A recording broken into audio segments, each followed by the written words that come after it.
Palain mo kami, ang aming mga tahan at mahal sa buhay, at mga iba naming mga alalahanin na hindi namin ngayon naasikaso.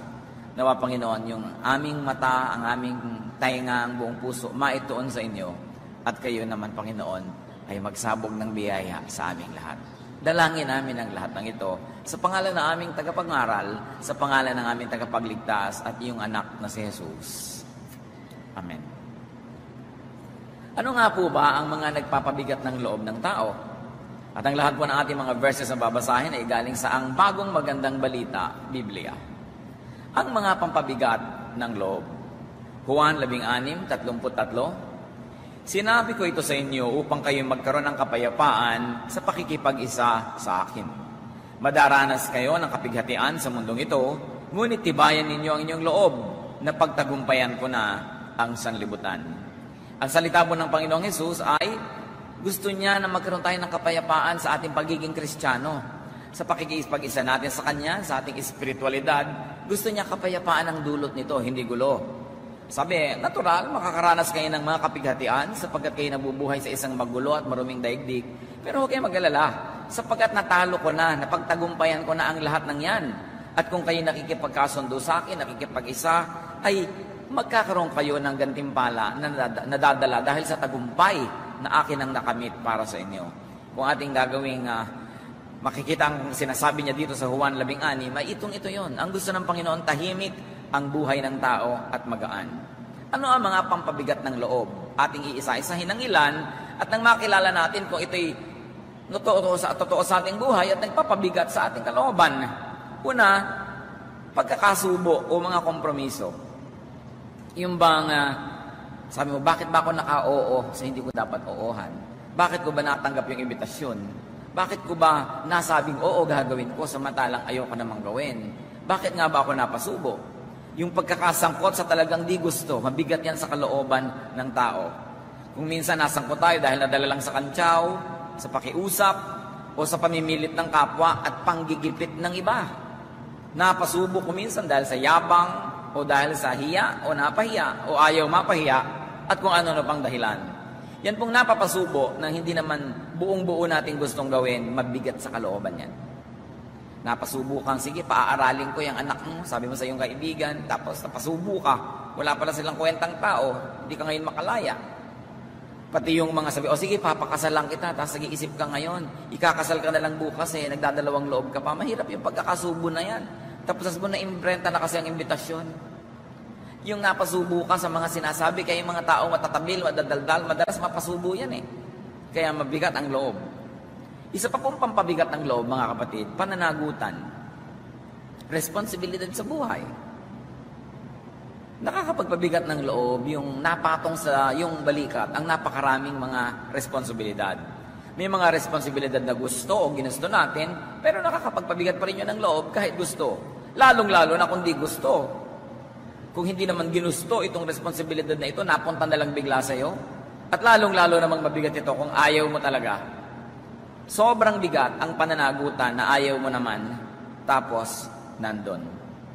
Isa pang pampabigat ng loob ay mga pilit at mga hapit na pamamaraan.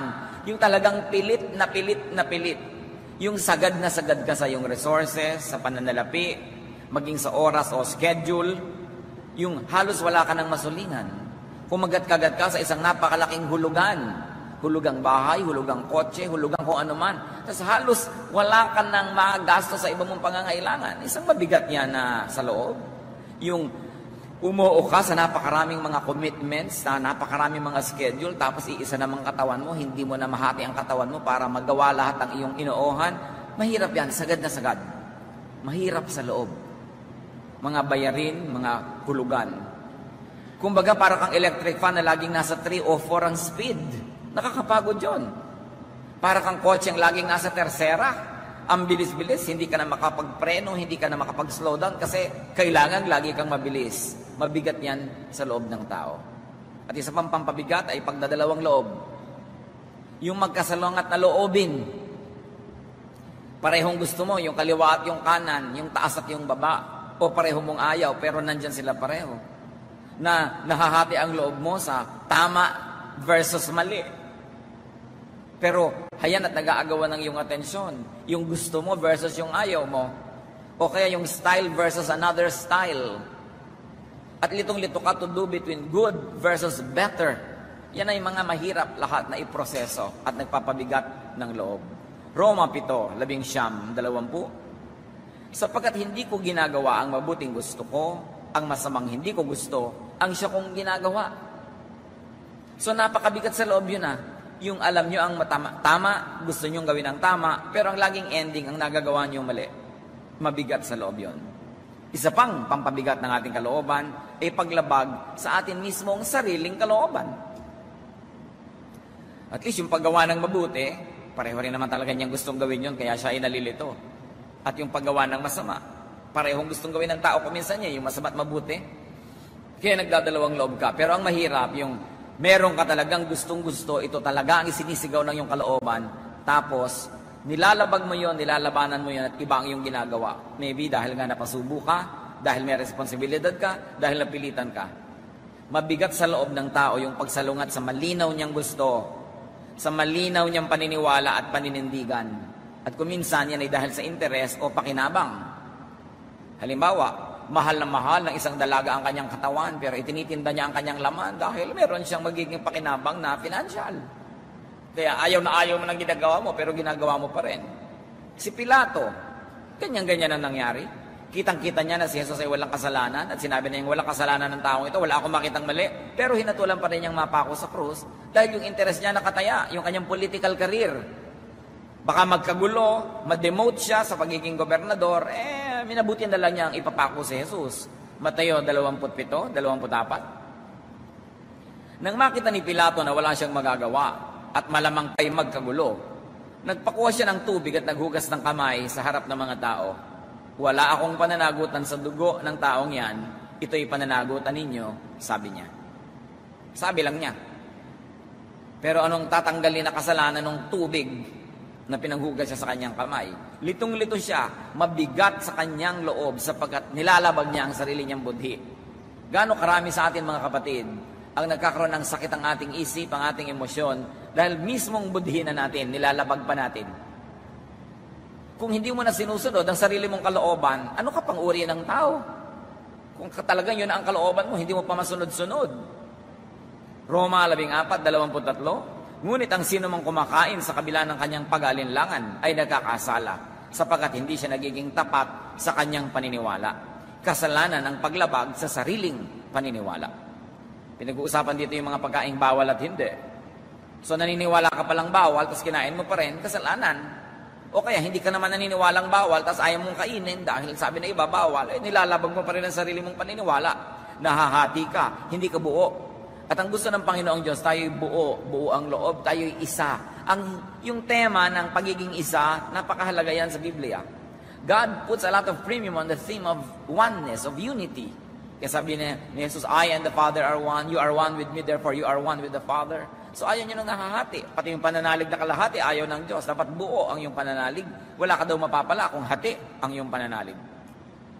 Mabigat yung hati.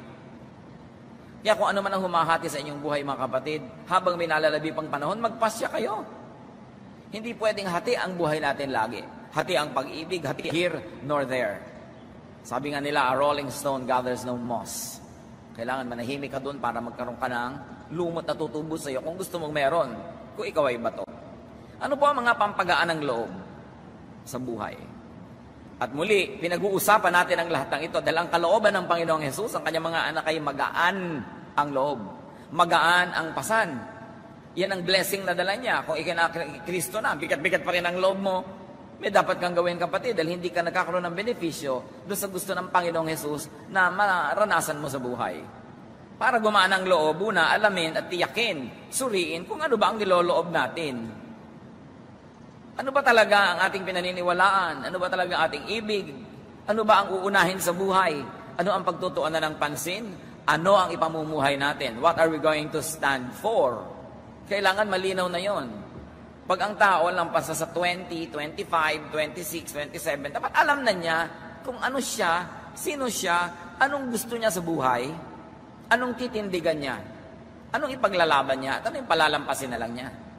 Santiago 5:12, sapat nang sabihin ninyo oo kung oo at hindi kung hindi. Ibig sabihin malinaw. Malinaw sa iyo kung anong gusto mo tayo mo at malinaw din sa iba at nililinaw mo yun. Para yung oo mo, oo na, alam nila. Yung hindi, hindi.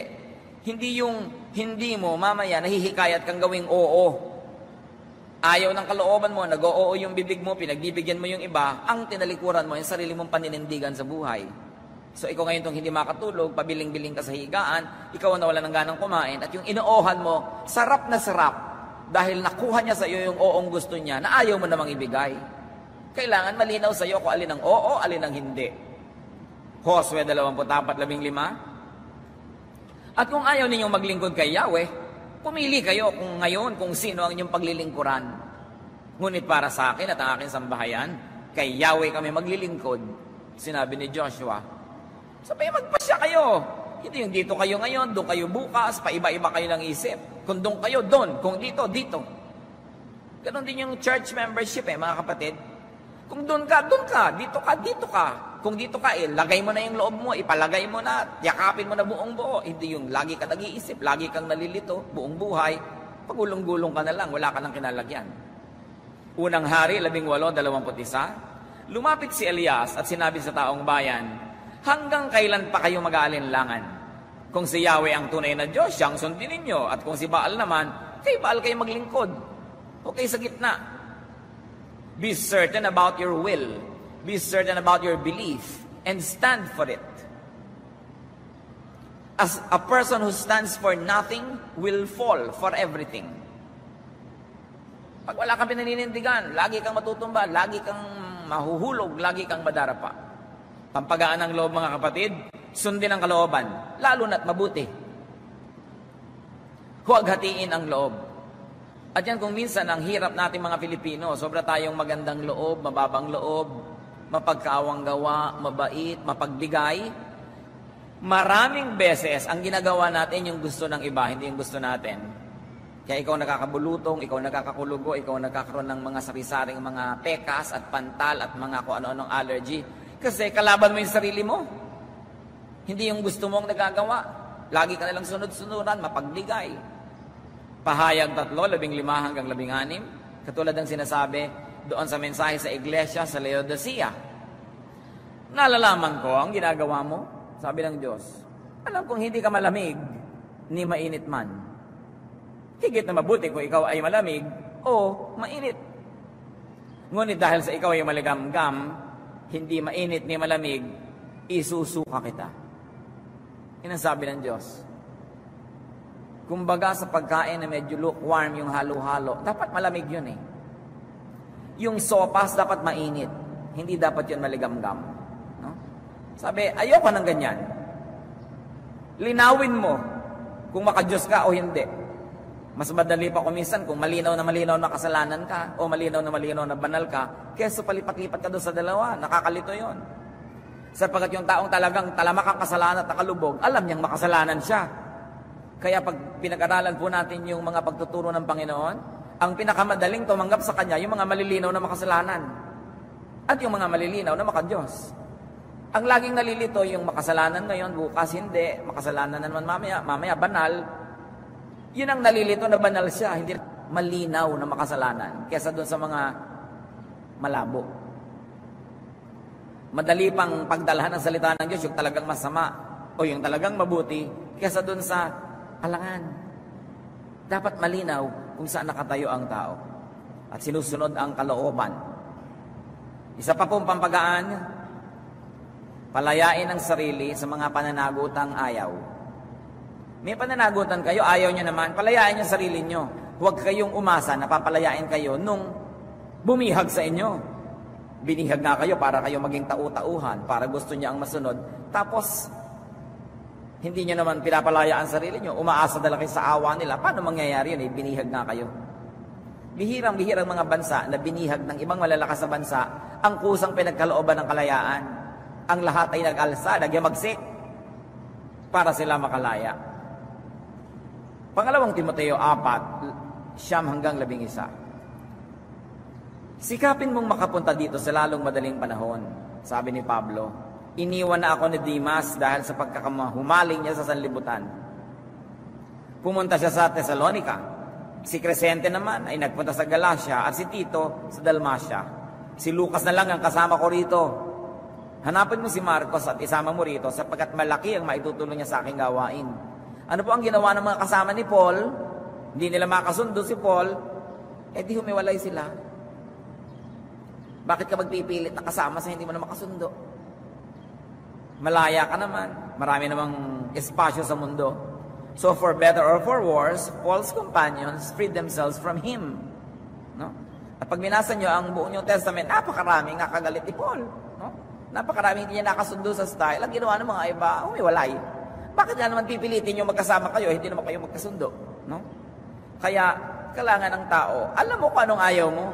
At kung kaya mo, the moral law of God and the legal law of the land permit you to set yourself free, then set yourself free. Iisa ang buhay mo, alaga namang ibuhay mo yan sa lilim ng anino ng iba. Ngayon, masarap sumilong sa anino ng iba kung gusto nyong gawin yon. Gusto nyo siya, gusto nyo yung style niya, mahal nyo siya, pero ayaw nyo, ba't kayo nagsisiksik dyan? Kailangan kayong lumaya. Deuteronomio 24:1. Kung mag-asawa ang isang lalaki, ngunit dumating ang panahon na ayaw na niya sa babae, dahil may natuklasan siya ritong hindi kaaya-aya, at gumawa siya ng kasulatan ng paghihiwalay, ibinigay niya ito sa babae at pinalayas ito sa kanyang pamamahay. In other words, divorce na sila. Pinayagan ito ng batas ni Moises, ngunit ito'y tinuligsa ni Jesus. At hindi yan ang lesson natin ngayon, kung tama yun o mali. Ang pinag-uusapan natin dito, hindi magkasundo, naghiwalay. At pinayagan ng batas ni Moses. Sasayangin nga ba naman nila ang buhay nila sa kasama ang isang taong talaga namang kinasusuklaman nila, kinamumuhian, o ayaw na ayaw pala nila. Di ba? Iisa yung buhay mo. Paano yon? Hindi natin yun ngayon kinokondem o ine-endorse. Ang sinasabi lang natin, indeed there are examples in the Bible, even the law of Moses permitted, that people be set free from such a commitment. Because they are wasting their lives living with people that they do not really like to live with. Isa pa pong dapat ay palayain ang sarili sa pananagutang di naman kailangan. You set yourself free from commitments that you don't like. You set yourself free from commitments that are needless, not necessary.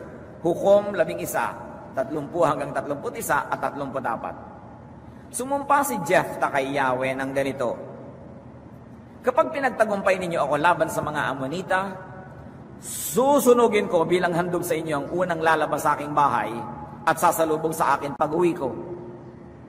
Pambihirang pangako yan. Sabi niya, Diyos ko, papanalunan niyo lang sa gera. Pag-uwi ko, ang unang lumabas ng bahay na sumalubong, susunugin ko, ihandog ko po sa inyo. Verse 32, sinalakay nga ni Jephthah ang mga Amonita at pinagtagumpay siya ni Yahweh. Nang magbalik si Jephthah sa Mispa, sinalubong siya ng anak niyang babae na sumasayaw sa saliw ng tamborin. Siya ang kaisa-isang anak ni Jephthah.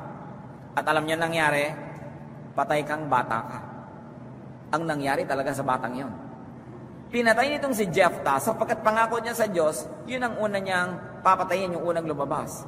Ang tanong dito, pinapangako ba siya ng Diyos noon? Hindi naman. Siya itong naghusang mangako. So huwag umimbento mga kapatid. Minsan, sumpa ka ng sumpa sa Diyos, hindi ka naman pinapasumpa. Diyos ko, bigyan niyo lang po ako ng trabaho, talaga pong ibibigay ko ang buong sweldo ko sa church.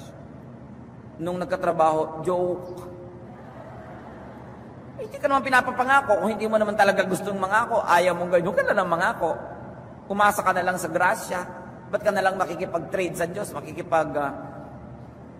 Palitan ka pa ng pabor. Hindi mo naman pala gagawin yung parte mo. Kaya mahirap yung pangako ng pangako, salita ng salita. Palayain ang sarili, hindi naman kailangan ng mga pananagutan. At palayain ang sarili sa mga pananagutang di kapaki-pakinabang. Lalong-lalo, ang mga pananagutang magpapahamak sa iyo. Kailangan palayain mo ang sarili mo dyan. Kawikaan, 22, 26 hanggang 27. Huwag kang mangangako para sa utang ng iba, ni gumarantiya para sa kanya. Kapag hindi ka nakabayad, hindi ba't kukunin pati ang higaan mo? Sa kanila pong kultura, ang kahuli-hulihan mo ng kagamitan na pwedeng kunin, higaan. Pero pagka may uutang, nag-guarantee ka, pati higaan mo, maiilit. Malaking papabigat ng loob ang pagiging garantor. Di ba kakaba ba kayo? May kukuha ng loan, garantor kayo? Kakaba ba kayo? Siyempre, yung magpapapirma sa inyo, kukuha sa inyo na garantor, ang bait-bait niyan, may dala pang buko pa eh. Pagka magpapapirma sa iyo. Pero pag bayaran na tumakbo, naku, hindi kanyang pagbubuksan ng pinto pag dumating ka sa bahay niya. Hindi niya sasagutin ang text mo. Lagi siyang low bat pag ikaw ang tatawag. Mahusay na mahusay siyempre yung mangungutang o magkakuha sa'yo ng garantor habang kailangan ka. Pero pag nakapirma ka na doon, ikaw na ngayon ang di mapakali sa buhay. So bakit mo hindi palalayain ang sarili mo dyan? Una, kailangan huwag mong gawin yan. O kaya kung talagang kailangan gawin mo dahil ang bait mo, humanda ka na magbayad. Huwag kang magtaka later. Pwede mong gawin yan. May magtatanong, Pastor, hindi po ba dapat matulungin tayo? O sige, tumulong kayo. Pero ang ilagay nyo na sa isip nyo, hindi na magbabayad. Kayo ang magbabayad. Ngayon, kung hindi ko handang gawin yon, huwag ka na magpakabait ngayon dahil lalabas din yung natural mo pagdating ng araw. Sisingilin mo rin yan. Susumbatan mo rin yan. Aawayin mo rin yan. Idedemanda mo rin yan. Huwag ka na magbait-baitan ngayon kung hindi mo naman talagang kayang pangatawanan pagka sinuba ka. Kasi ang tunay na mabait, sinuba ka, sabihin mo, praise God. Ngayon, kung hindi mo kayang gawin yun, huwag ka na magbait-baitan ngayon, ilabas mo na yung totoo. Hindi ka pa mapapahamak. Kawikaan 6, 1-5. Aking anak, sa utang ng iba, ikaw ay nananagot? So nagtatanong, sa utang ba ng iba, ikaw ay nananagot? Ikaw ba ay nangako sa utang niya ay nasangkot? Kung gayon ay nasasakop ka ng kanyang pagpapasya. Ngunit ito ang gawin mo nang makaiwas sa problema. Ikaw ay magmadali, sa kanya ay makiusap. Sabihin mong pawalan ka sa napasukan mong bitag. Huwag kang titigil, huwag kang maglulubay, ni huwag kang iidlip hanggang walang kalayaan. Iligtas ang sarili mo, parang usang tumatakas, at tulad niyong ibong sa kulungay umaalpas. Ano sinasabi sa atin ng Proverbs? Kung napasubo ka, nag-guarantee ka na, ngayon mo lang nakita tong verse na to. Bible study ka ng Bible study, di mo ito nabasa. Di ba? Sabi, gawin mo ito. Bago siya mag 1, 2, 3, bawiin mo ang usapan. Kung naging garantor ka sa iba, bawiin mo yan. Gawin mo ang magagawa. Huwag kang magpahinga. Huwag kang matulog. Gawin mo yan. Dahil pag hindi mo ginawa yan, hindi ka rin makakapagpahinga, hindi ka rin makakatulog dahil napahamak ka. So, gawin mo na ngayon. Kailangan din mga kapatid, palayain ang sarili sa mga tao, sa mga sitwasyon at mga kalagayang pampabigat sa iyo. Mga taong mapaniil, mapangalipin, people who consume you. You must set yourself free from people who consume you. People who consume your time, people who consume your talent and your treasure, and you know that they are leeches just sucking your blood. Kailangan, huwag kang magmaang-maangan at palayain mo ang iyong sarili dyan. You know, there are people who consume us. Laging hindi mo gusto ang nasusunod, gusto niya. Kakain kayo, yung gusto niyang kakainin nyo, hindi yung gusto mo. Mamamasyal kayo, yung gusto niyang pasyalan ang pupuntahan nyo, yung hindi yung gusto mo. Hindi bali sana, kung lagi siyang gumagastos, edi makiayong ka na lang. No? Dahil siya naman pala itong gumagastos. Ganon talaga yung nalilibre. No? Kung ang gusto niya halo-halo, kahit namamalat ka, kain ka naman ng halo-halo. Libre naman eh. Kaya kung gusto mong may kalayaan ka, huwag ka nagpapalibre. Alam niyo yung mahilig sa libre, yan ang nawawalan ng kalayaan, yan ang nabubuhay sa anino ng iba. Nawawalan ng sariling anino. Pero gusto mong maging malaya, pwede yon. Sa katunayan, yun ang mensahe ng New Testament, kalayaan. Galatia 5:1, malaya na tayo dahil pinalaya tayo ni Kristo. Kaya magpakatatag kayo at huwag nang paalipin pang muli. Paalipin saan? Sa kasalanan. At kung i-stretch natin yung application, paalipin din sa kapwa-tao dahil isa na lang ang Lord, si Jesus. Bakit ka papaalipin sa iba? Pero pag naghahangad ka lagi sa kayamanan ng iba, magiging alipin ka. Kaya yun pong walang paghahangad sa kayamanan ng iba, kahit siya mahirap, hindi siya alipin. Dahil hindi ka slave of your desire. Juan 8:3, dumating noon ang mga tagapagturo ng kautusan at mga Pariseo na may dalang isang babaeng nahuli sa pangangalon niya. Iniharap ito sa karamihan at sa katunayan ay gustong batuhin hanggang mamatay. Bagamat hindi natin sasabing tama, mabuti yung pangangalo niya, ang point ay yan ang napala ng babaeng sumali sa sekta na yon. Yan ang napala niya ng sumali sa kongregasyon o relihiyon na malapulis. Nung siya ay nagta-tithe and offering, sister. Nung siya ay nagvo-volunteer work, sister. Nung nagkasala siya, gustong batuhin. Gustong itiwalag. Yan ang napala mo, sumali ka sa ganyang sekta. Mabuti lang sila sa'yo habang ikaw ay holy-holy. Pag nadapa ka, ay tatapakan ka, papatayin ka, problema mo yan.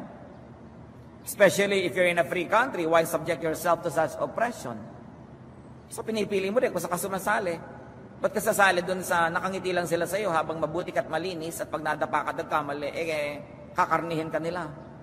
Bakit mo pipiliin ang ganung uri ng grupo? Nasa sa'yo yan. No? Isang dakilang pampagaan sa buhay, mga kapatid, tanggapin ang di talaga kayang baguhin. Napakarami natin pinag-usapan kanina pa. Baguhin ang dapat baguhin, palayain ang sarili, bawiin ang mga pangako habang hindi ka napapako pa, bawiin mo yan, palayain ang sarili. Pero may mga bagay na at least for the meantime and for the time being, you cannot change. You can only have comfort if you would accept them as a part of your reality at the present time. May mga bagay na hindi natin kayang baguhin ngayon, maaaring mabago bukas sa darating na panahon, pero hindi pa pwede. So para ka matahimik, gumaan ang loob, tanggapin. Baguhin ang pwedeng baguhin at tanggapin ang talagang hindi pwedeng baguhin sa oras na ito. May mga bagay na huwag mo nang problemahin kasi given, wala kang magagawa. Yung pinoproblema mo sobra, halimbawa, yung bone structure mo, ano magagawa mo dyan? Pinoproblema mo ang yung height, anong magagawa mo dyan? Sobrang mong pinoproblema yung genetics mo, na kayo'y lahi na nagkakaroon ng hika, talagang ganon, anong magagawa mo? Meron kayo sa lahi nyo na ganito at ganon, lahi kayo ng mga laging nadadala sa Mandaluyong. Di magbaon ka na makakain mo pag nadala ka doon. Yan ang realidad mo no? Unang Korinto 7:21, ikaw ba isang alipin nang tawagin ka ng Diyos? Huwag mong intindihin yun.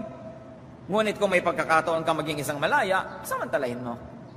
Nakita yung principle? Meron kang hindi kayang baguhin, tanggapin mo na lang. Pero habang kaya mo, di baguhin mo. Pero kung talagang di kaya, huwag kang sumuntok sa pader. Huwag kang sumuntok sa buwan. Walang mangyayari, mapapagod ka lang. Filipos 4:11, natutunan ko ng masyahan, maging anuman ang aking kalagayan. So do your best, and then enjoy the rest. Accept what cannot be changed.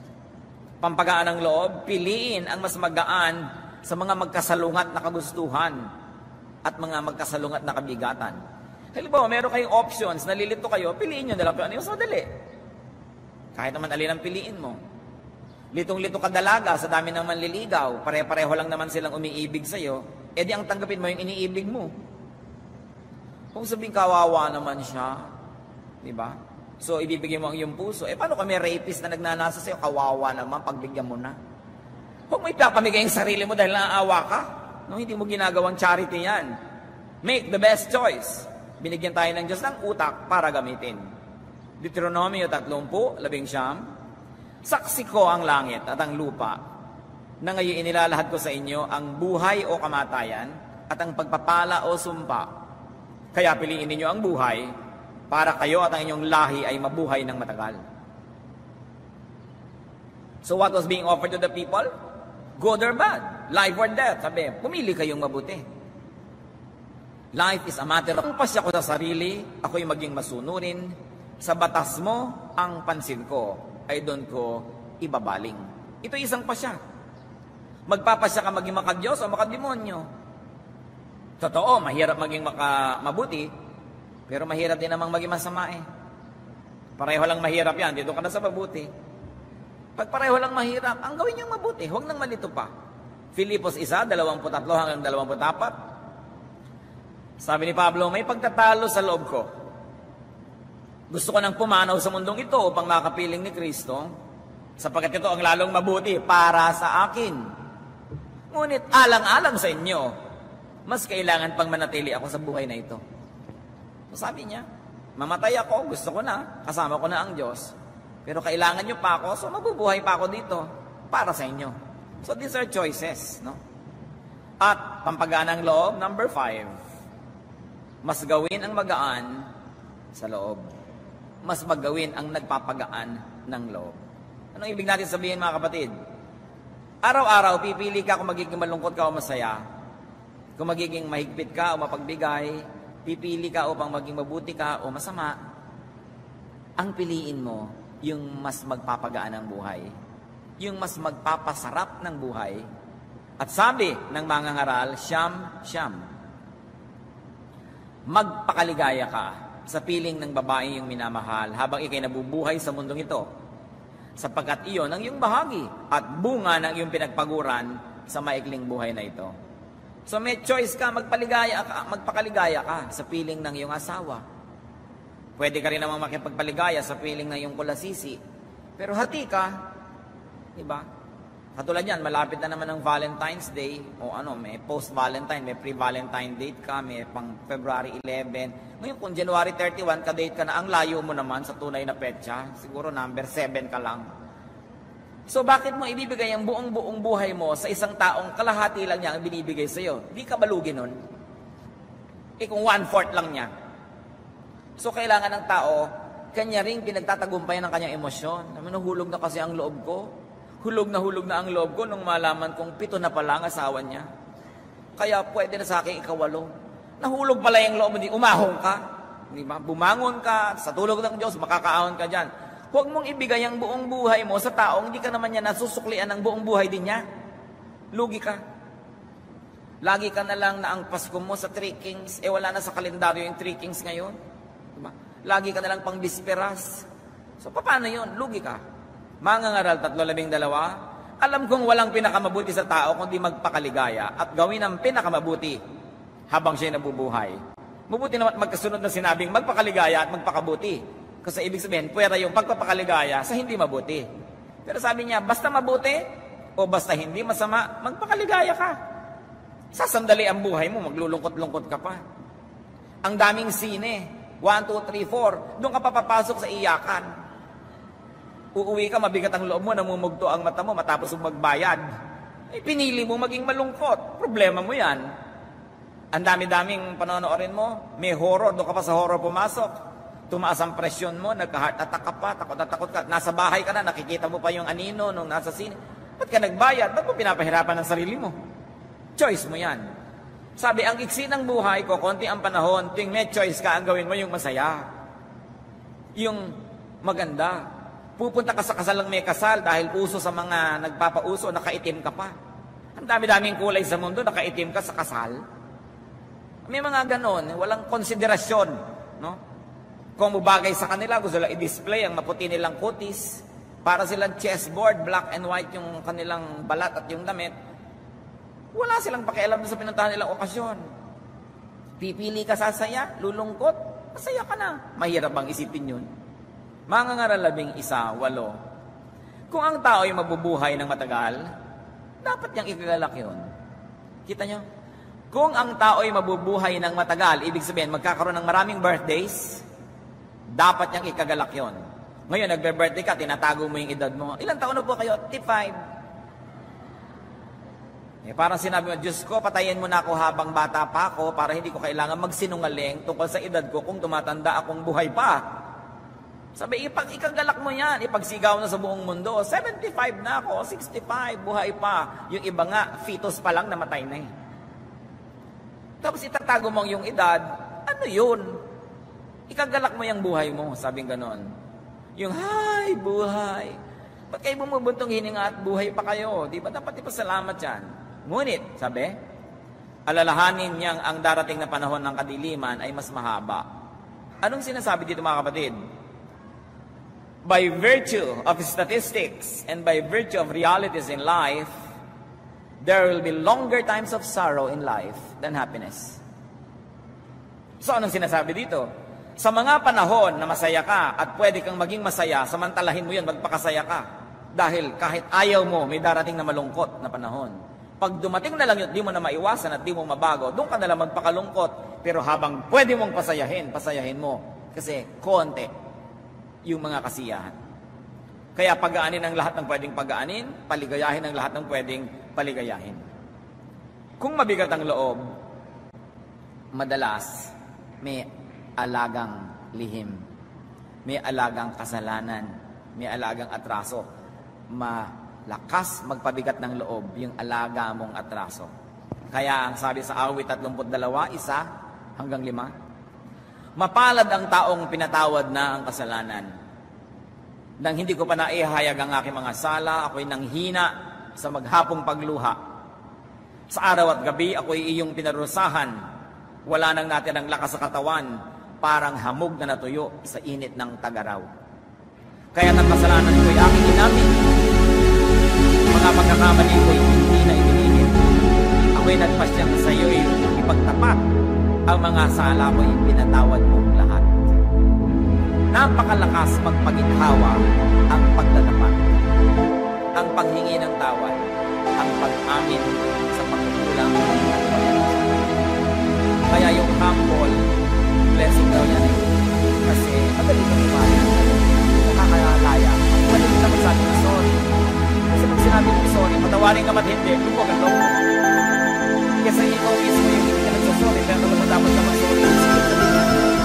Ang tao naman may espiritu ng Diyos, may konsyensya. Kaya pag alam mo malikat, hindi ko humihingi ng tawad. Ang bigat ng loob. Sabi dito sa awit 32, nang ipagtapat ko at ihingi ko ng tawad, pinatawad mo naman ako, pinalaya mo ako, gumaan ang aking loob. Ngayon, eto ang tanong. Ikaw ay isang lalaking may asawa na ang tagal mo na palang pinagtaksilan yung asawa mo. Tapos na yon, ipagtatapat mo pa ba ngayon? Kung gusto mong gumaan ang loob mo, ipagtapat mo, pero inilipat mo sa kanya yung bigat. Dahil siya naman yung biglang bumigat at lumungkot. Maraming ganon, gumaan lang ang loob, ipagtatapat, lumipat sa kabila. No? Tapos na pala, patuungkatin mo pa. Hindi ikaw ngayon na magdala. Pagtapat mo sa Diyos, ba't ililipat mo sa pobre mong asawa yung alalahanin? Ang saya-saya niya, pinagmamalaki sa mga pinsan niya na talagang ikaw ay good boy, yung pala hindi. No? So mahirap yan. Kaya kung maiiwasan natin na gawin yan, iwasan na nang wala kang dapat ipagtapat. But then it is your choice. Pero tuwing tayo hihinga at nagtatapat, tatandaan natin, nililipat natin sa kabila yung bigat. Kaya ang Diyos, kaya tayo nagtatapat ng kasalanan, humihingi ng tawad, yun ang pinasan ni Kristo na krus. Pinagaan ang dala natin dahil siya nagpasan. Nilinis tayo dahil sa kanya pumunta yung dumi. Pinagaling tayo dahil sa kanya lumipat yung sugat. So kung ikaw din ay humihingi ng kapatawaran sa iba, usually nililipat mo sa kanya yung sugat. Kaya kung mahal nyo ang inyong mahal sa buhay, ang inyong asawa, huwag gumawa ng bagay na kailangan ipagtapat mo later at ililipat mo sa kanya yung bigat ng inimbento mong kasalanan. Kaya nagkakagulo-gulo ang mundo. At kung mabigat ang loob, ito ang walang mintis, lumapit sa Diyos. Lagi siyang handa.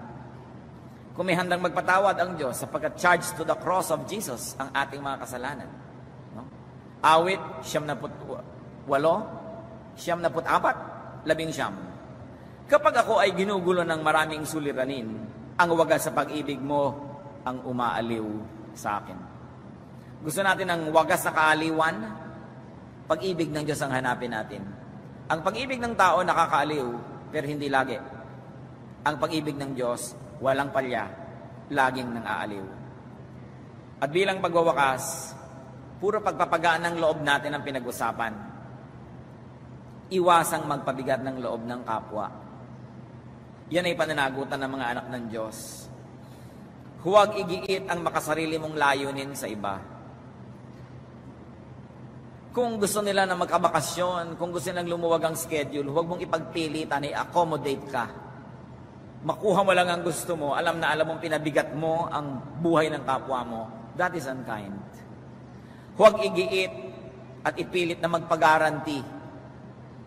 Pag gusto niyo magpagaranti, magpapapirma kayo, sa mo, pwede mo ba akong tulungan? Pero pwede ka rin tumanggi at hindi ko isasama ng loob. At kung tutulungan mo ako, maaaring hindi ko mabayaran yan, ikaw ang mapapahamak. Sasabihin mo na agad yon para handa siya. Huwag kayong magtitiwala sa nagpapagaranti na, magpapagaranti sana ako kasi uutang ako. Kayang mambayaran? Kayang-kaya! Ay, huwag kayong magtitiwala sa nagsasabing kayang-kaya. Kasi may tindahan ako kailangan ko ng additional na puhunan. Ang lakas ng benta. So pag pinautang mo ako o nag-guarantee ka, talagang kaya-kaya kong bayaran. No? Siyempre, huwag kayong magtiwala sa ganon. Ang napagkakatiwalaan yung, sa ngayon naman ay kaya, pero hindi natin hawak ang buhay. So kung ipagtitiwala mo sa akin yan at magre-risk ka rin, pumirma ka rito. Ganon ang tao. Pero yung ako hindi nagtitiwala mga kapatid, yung halimbawa nag-a-apply na mag-drive, kaya mo bang i-drive itong malaki mo? Kayang-kaya po. Ay, hindi ko tinatanggap yon. Yung kayang-kaya na yan, napakarami nang nasira dyan. Siyempre, ipapangako nila ang lahat. Lalong-lalo, uutang nga sa'yo, ang laki ng negosyo ko, ang lakas. Tapos mamaya, ba't di ka nakakabayad? Humina eh. Paano ngayon kayang-kaya? No? Hawak mo ba ang buhay para sabihin mong kayang-kaya yan? No? Huwag magpag-guarantee kung napapansin yung mabigat sa loob ng kapwa. Pasensya na lang kayo. Kesa ilipat nyo yung bigat sa kanya dahil gumaan kayo. Huwag ipasubo ang iba. May mga ganyang kamag-anak eh. Kailangan ko po sana ng libreng volunteer. Yung anak ko, hoy, paano eh? O, kailangan daw ng ninang mo ng gano'n. Ikaw i-assign. Hindi ka naman nagbo-volunteer. Maraming gawin niyang kamag-anak, pahamak. Pinangungunahan ka, bino-volunteer ka. Kailangan ko po sanang mauutang. Ay, yung anak ko, nasa Saudi yung asawa nun. Halika nga dito, Ana, ang pinsan mo, kailangan umutang. Nakialam na yung nanay mo. Para bida siya, no? Bida siya, pero ikaw yung napahamak. No? Huwag hatiin ang loob ng kapwa. Igalang natin yung will ng kapwa. Kahit sa bata, kahit sa matanda, may pera siya at wala, nilikha siya sa wangis ng Diyos, may sariling kalooban, huwag mo yung yapakan. Huwag mong tatanggalan ng anino ang tao. Kailangan meron siyang sariling kalooban. Palayain ang kapwa sa bigat na nagmula sa iyo. At kung kayo ngayon ay nagkaroon ng kaliwanagan mga kapatid at kayo ay nagpag-arante sa iba, naisip niyo siguro kinakabahan sila ngayon. Pwede kayong pumunta o gusto mabuhayin yung guarantee mo. Mag-volunteer na kayo. Para ano pat nadinig niyo lahat ang ito? Kung sasayangin niyo lang dahil yun ang selfish motive and interest ninyo. Diba? Kailangan magpagaan tayo ng kapwa. Kung alam niyo na nakakabigat tayo, magpagaan tayo. Kung alam niyo na napasubo yung mga tao nun dahil sa pinilit natin siya, palayain natin siya ngayon. Sapagkat yung hinihingi natin kalayaan sa Diyos para sa atin, kailangan yun din ang kalayaang ibigay natin sa ating kapwa. Sabi ni Jesus, no? Sabi nga ganoon, whatever you wish to be done for you, do to others. This sums up the law and the prophets. Ang buod ng lahat ng batas ng Diyos at pagtuturo ng mga propeta ay ito. Ibigin mo ang iyong kapwa tulad ng pag-ibig mo sa iyong sarili. At gawin mo sa Kanya ang nais mong gawin ng buong mundo sa iyo. At mga kapatid, meron pa tayong isang pwedeng gawin na pagpapagaan sa kapwa. Magpatawad tayo. Kung kayo ay napagkamalian, kayo yung naatrasuhan, kayo yung nagawa ng masama, therefore, the power to forgive is in your hands. Thank God that you are going to forgive and you're not the one asking for forgiveness. At ibigay nyo na yan. Sapagkat pag nagpatawad tayo sa iba, gumagaan din ang loob natin. Nakakalaya din tayo. Sapagkat bawat tao na hindi natin pinapatawad ay nagiging bilangguan din natin. Nagiging bihag din nila tayo. So talagang sa pagpapatawad, lumalaya ang lahat, yung nagkamali at yung naging biktima. Pagkaanin ang buhay. Diyos namin sa langit, kayo na nakakaalam ng buhay ng bawat isa at nakakaalam ng kanyang kabigatan na aming pinapasan. Turuan mo nga kami na hindi lang dinggin o unawain ang iyong salita, kundi sundin ito. Turuan niyo kami na palayain ang aming mga sarili